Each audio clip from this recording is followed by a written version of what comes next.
All right, so this question says, an equilateral triangle can be formed by 4 smaller equilateral triangles. Find the perimeter of the equilateral triangle if the area of each smaller triangle is 25√3. All right, so the first thing I want to do when I see something describing shapes is we want to draw this out. So it tells us that we're forming an equilateral triangle from 4 smaller equilateral triangles. So that'll look something like this. Each of these is a smaller equilateral triangle that forms that big one. So it's telling us that the area of each smaller triangle is 25√3, and then based off of that, we need to find the perimeter of this entire triangle, the big one. All right, so, well, you should know, like, this is just something that you should memorize, that the area of an equilateral triangle is s squared.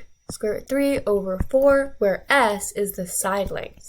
So that's just something you should memorize, but if you forget it, that's fine too, because you can always derive it.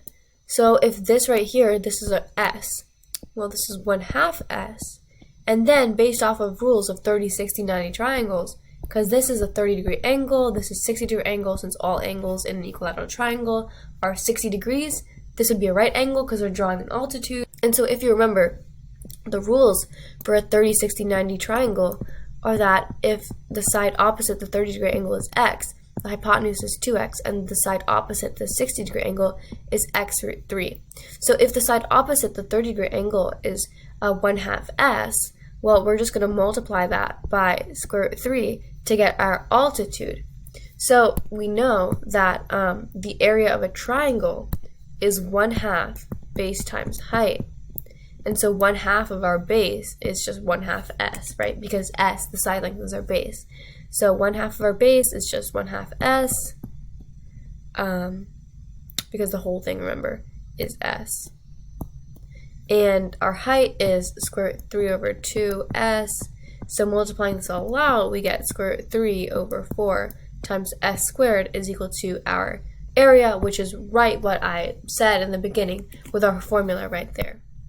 So, but honestly, like, that's just something that is really important, I would say, to memorize. It's always good to know how to derive it, but, you know, you should just have that formula memorized. It's a pretty common one you'll see. But in any case, now we know that if we know the area, we can plug 25 square root 3 in for the area. Well, we can solve for s, or the side length. And this is super helpful because if we know what this side length is, well, this is also s of the side length because, you know, it's equilateral and they're all the same, because this must be s, which means this must be s, and so all of these are also s, and this is also s, and there's 6 s's. So if we solve for s, well, our perimeter is just going to be 6 times s, right?